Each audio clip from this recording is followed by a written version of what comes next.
31 degrés Celsius à Cotonou avec le ciel partiellement couvert. Mesdames et messieurs, bonjour. Excusez-nous du retard accusé. Bienvenue sur le 13h au Bénin. Voici le menu.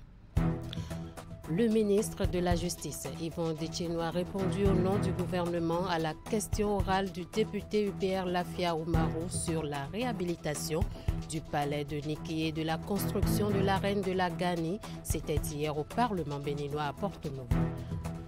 La mission d'observation électorale de la CEDEAO a effectué ce jeudi une déclaration préliminaire sur le déroulement du second tour du scrutin au Libéria. Elle a félicité le peuple libérien pour le calme et la discipline observée. Les précisions dans un instant. Et puis les guépards du Bénin croisent les crampons samedi prochain avec les Bafana Bafana de l'Afrique du Sud au Moses Madiba Stadium à Durban.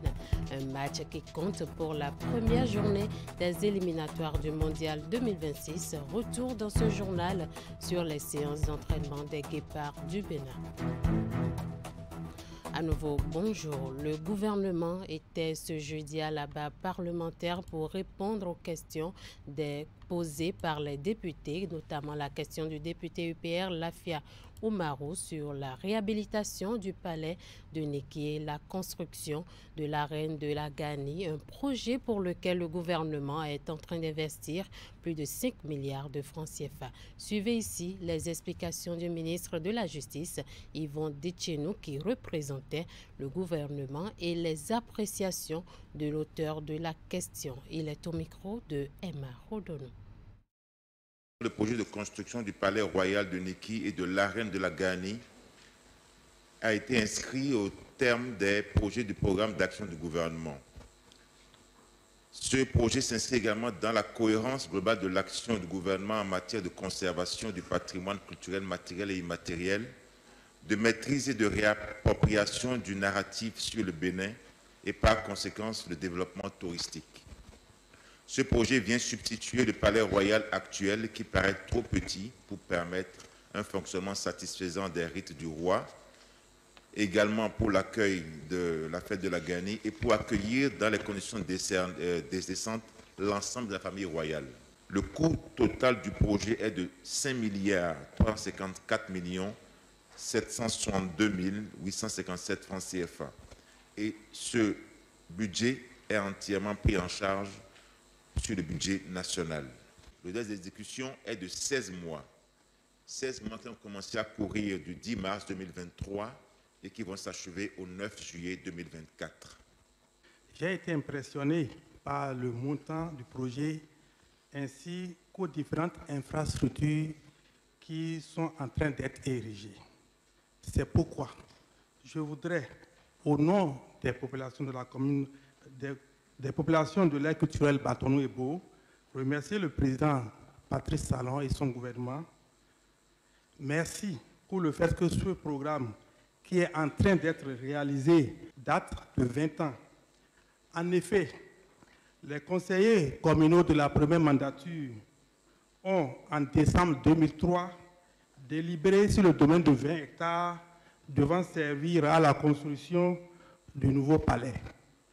Ceux de la deuxième mandature ont réalisé le levé topographique en 2008 et ce n'est qu'en 2023 que les travaux ont effectivement démarré.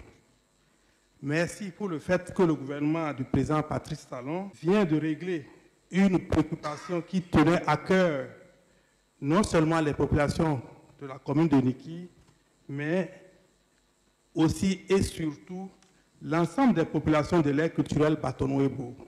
Et lorsqu'on parle de l'aire culturelle Batonou-Ebo, il faut voir les 8 communes du Borgou, les communes de Kandi, Banikwara, Gorgounou et Segwana dans le département de la Libori, les communes de Kérou, Kouandé et Wassa dans le département de l'Atakora, et enfin les communes de Kosoboso et de Kayama dans le Kwara State au Nigeria.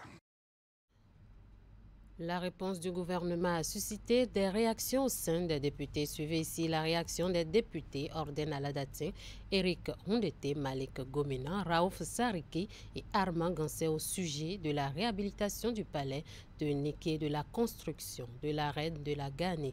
Ce sont des propos recueillis par Emma Rodono. Le gouvernement et son président ont dit le développement, ça y est. C'est ça l'alternative et c'est ça le développement. Et c'est pourquoi tout le Bénin devrait féliciter ce qui est en train d'être fait. Moi, je viens un peu du milieu de la culture. Avant 2016, c'était du saupoudrage. Quelques millions qu'on met pour la restauration de tous les palais royaux du Bénin. Allez demander au ministère de la Culture, c'est ce qui se faisait. Pour la réhabilitation du palais de Niki, 5 milliards. 354 millions. 354 millions. C'est ça. C'est bon, il faut le dire ça. Et je souhaite que l'honorable Lafia prenne un cahier et prenne la liste de tous ceux qui ne vont pas se joindre à lui pour remercier le gouvernement. Qu'il le fasse et qu'il aille rendre compte au roi de Niki. Parce que c'est ça. C'est de notre argent qu'il est question. Et là où je voudrais mettre l'accent, Monsieur le Président de l'Assemblée nationale, c'est que cet argent-là, mais ce n'est pas cueilli quelque part. Hein. Parce que là, on a dit 5 milliards, 300 et quelques millions, et c'est le budget national. Donc il y avait cet argent dans ce pays. À vrai dire, Monsieur le Président, quand j'ai lu la question et que j'ai vu que vous avez transformé la question en question orale, je me suis demandé quelle était la motivation. En question orale avec débat, j'ai cherché la motivation. Mais je viens de comprendre qu'il s'agissait d'organiser une séance de remerciement.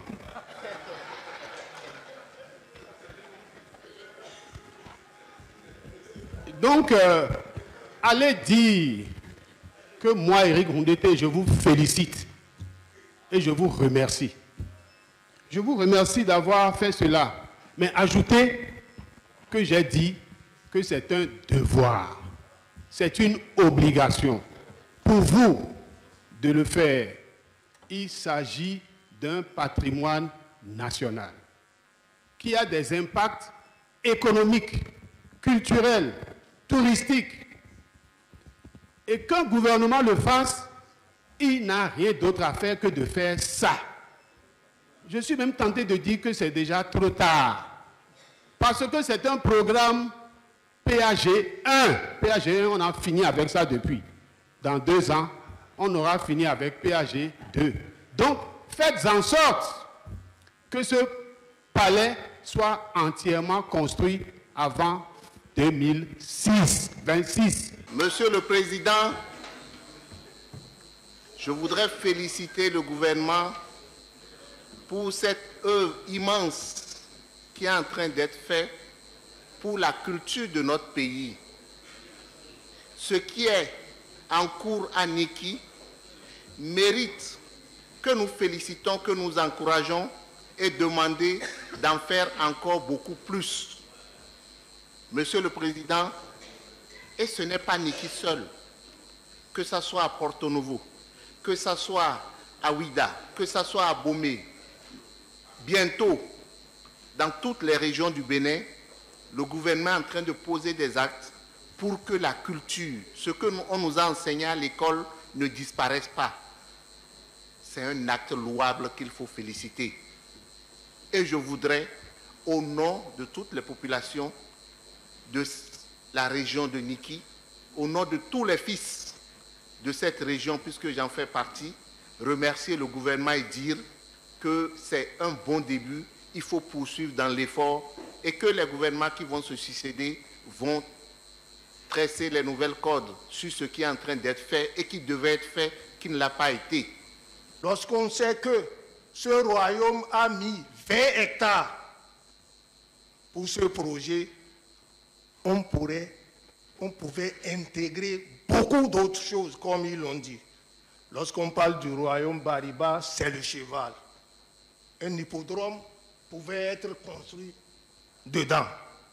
Un musée aussi.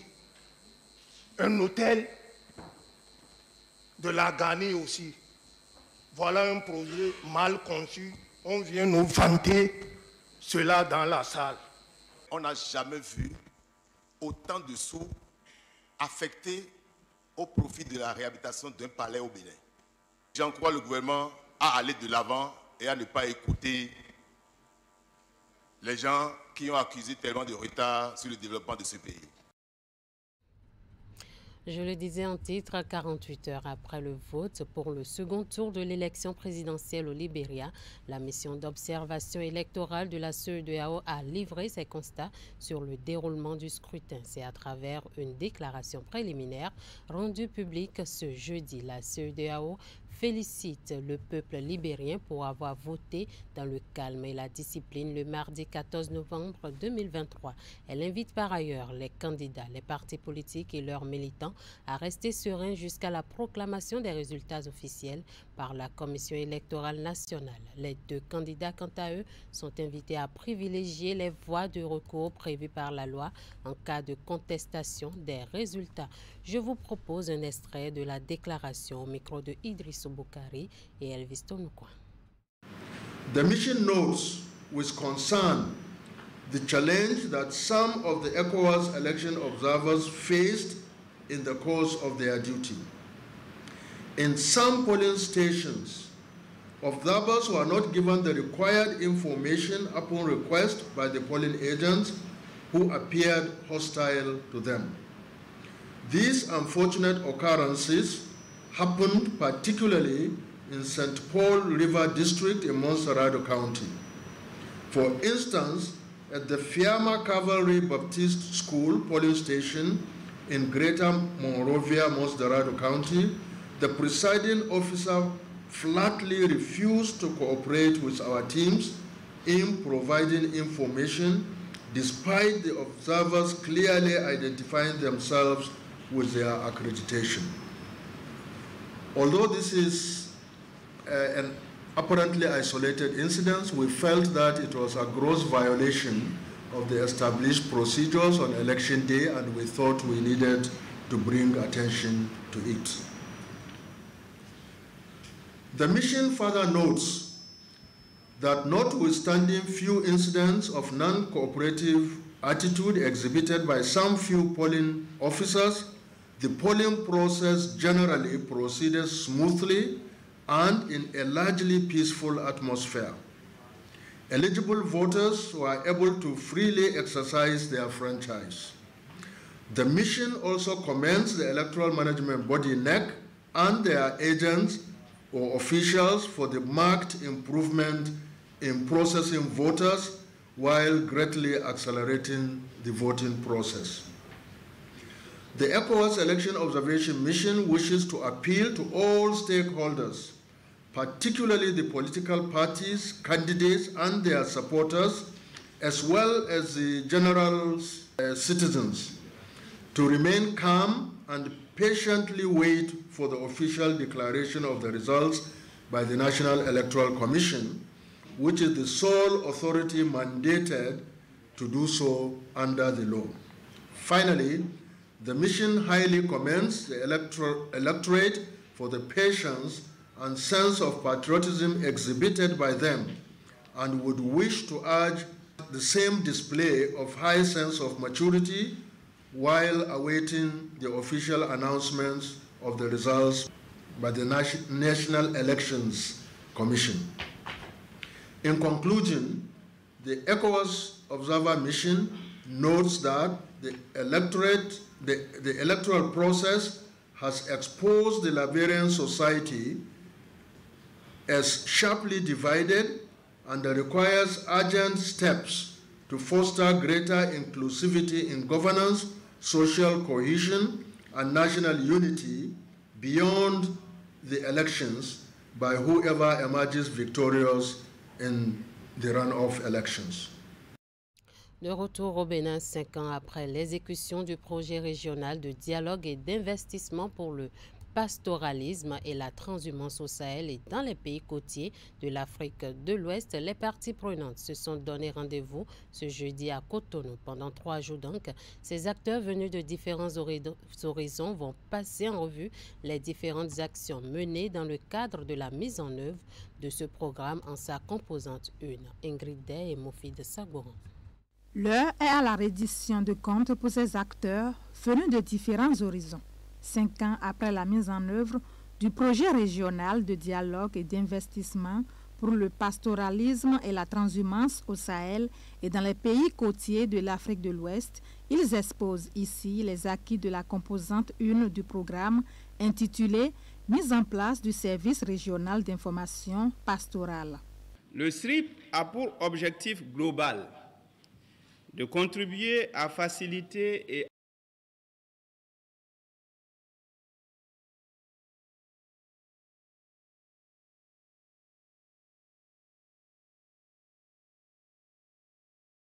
un problème technique.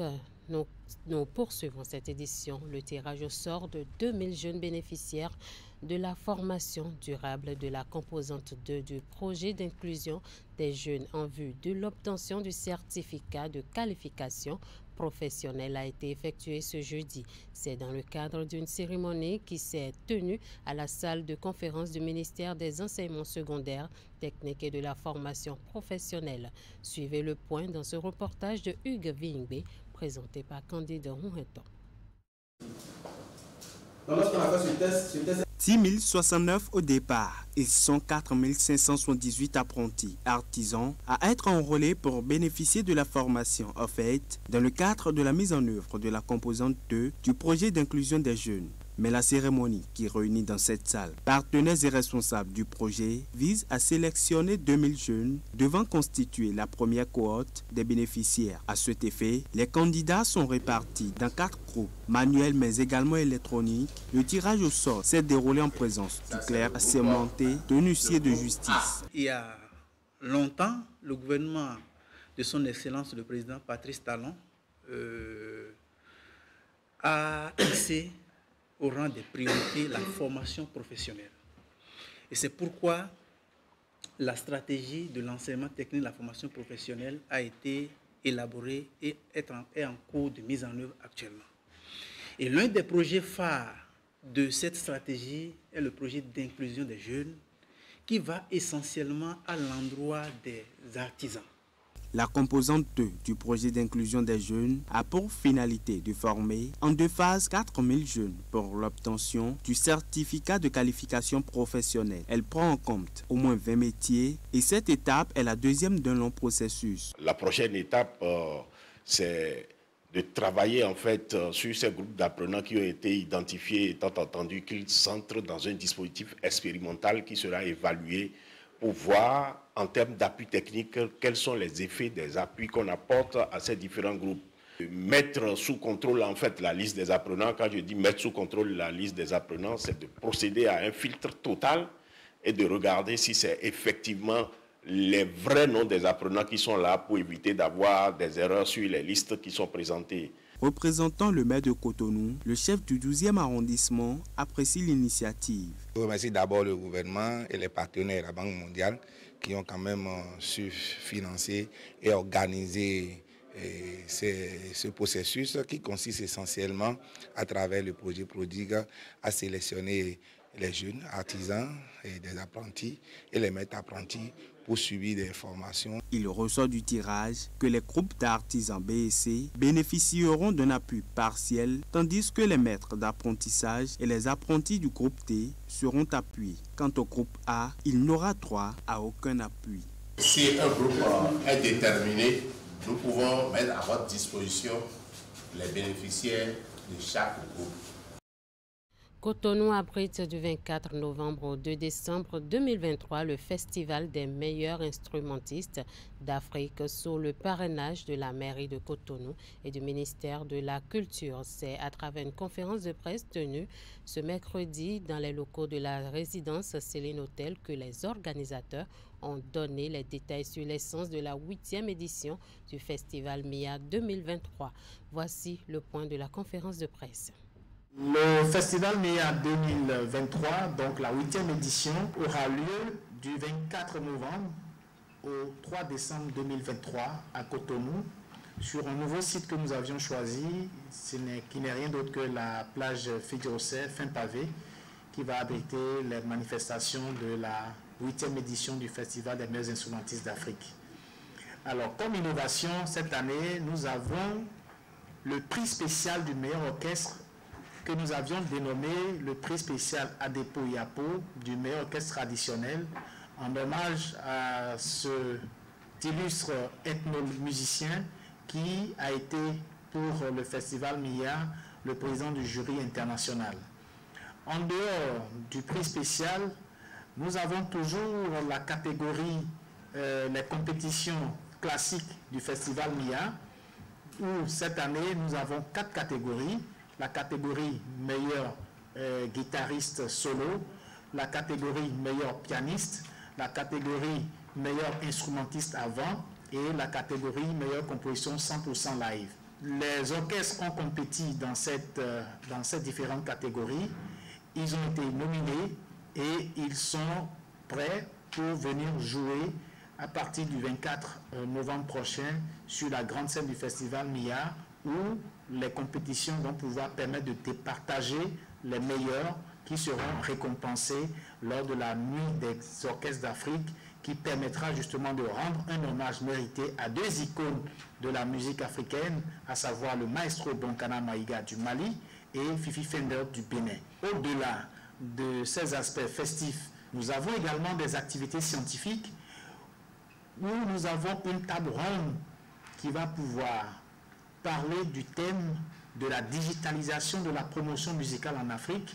Quelle est la part du marché de la musique africaine et comment les instrumentistes jouissent-ils de leurs droits d'auteur et des droits voisins. Nous avons également des activités de formation où nous avions pris, on fait un partenariat avec l'organisation culturelle Nos Cultures, qui va pouvoir former des journalistes béninois, une dizaine. La formation a d'ailleurs démarré en ligne et qui va pouvoir être concrétisée pendant les 10 jours du festival en présentiel sur la critique musicale et la production de podcasts. Au-delà de ces activités scientifiques, nous aurons tous les jours sur le site du festival des concerts qui sont en off, des concerts qui sont également des compétitions et également des démonstrations et des animations diverses. Voilà la quintessence de ce que le comité d'organisation prévoit pour l'édition 2023. Je l'annonçais également au titre, les Guépards du Bénin affrontent ce samedi les Bafana Bafana de l'Afrique du Sud au Moses Madiba Stadium à Durban. Ceci dans le cadre de la première journée des éliminatoires du Mondial 2026. Pour aborder cette rencontre, Gernot Roy et ses hommes affûtent déjà leurs âmes en terre sud-africaine depuis près d'une semaine. À quelques heures de cette explication, les Guépards intensifient les préparatifs mais restent tout de même confiants face à l'enjeu de ce match. Nous allons suivre quelques séances d'entraînement. Logés dans le groupe C en compagnie des adversaires de longue date, les Guépards du Bénin affrontent en premier lieu l'Afrique du Sud dans les toutes prochaines heures. Il s'agira d'une deuxième confrontation directe entre les deux nations, dont la toute première remonte aux phases de groupe de la CAN Tunisie 2004, qui a été en la faveur des Sud-Africains. Le sélectionneur des Guépards du Bénin est bien conscient de l'enjeu de ce match face aux Bafana Bafana de l'Afrique du Sud. C'est vrai qu'on n'est pas favori en Afrique du Sud, qui a une belle équipe. Il n'y en a que 3 ou 4 qui risquent de jouer contre nous, qui ne jouent pas au pays. Et justement, les Sundowns, avec la belle équipe qu'ils ont évidemment l'avantage d'évoluer en bloc, de bien se connaître. On les a vus jouer en Côte d'Ivoire, ils ont fait un bon match nul. Eh bien, ça ne sera pas simple, on le sait. Mais l'ambition, c'est quand même, en tant qu'outsider, de faire le mieux possible pour décrocher un résultat. Si l'Afrique du Sud compte 2 nuls et une défaite pour ses 3 dernières sorties, Le Bénin, dont l'objectif principal est d'abord de faire un bon match face à cette nation, compte 2 défaites et un nul pour ces 3 récentes sorties. Des résultats pas trop rassurants, dont les Guépards eux-mêmes sont conscients et comptent désormais sur le rajeunissement de l'effectif. C'est vrai que ces derniers mois, par rapport à nos différentes sorties, on n'a pas pu faire des résultats positifs. Mais il faut reconnaître aussi que c'est un nouveau groupe. C'est un nouveau groupe et il y a des nouveaux joueurs, des jeunes encore qui sont là. Depuis 3 ou 4 mois déjà, le coach a pu observer tout le monde et a pu avoir exactement ce qu'il attend de chacun de nous. Sur le terrain, on sera 11 contre 11. Donc on va travailler ce qu'il faut pour pouvoir aborder cette équipe avec beaucoup de sérénité et beaucoup d'envie et de détermination. Quelques jours après le match face à l'Afrique du Sud, prévu pour ce samedi à Durban, le Bénin sera face au Lesotho, ceci dans le cadre de la 2e journée des éliminatoires Zone Afrique du Mondial 2026. Bonne chance donc à nos Guépards, voilà qui met fin à cette édition. Merci de nous avoir suivis et bon appétit à vous.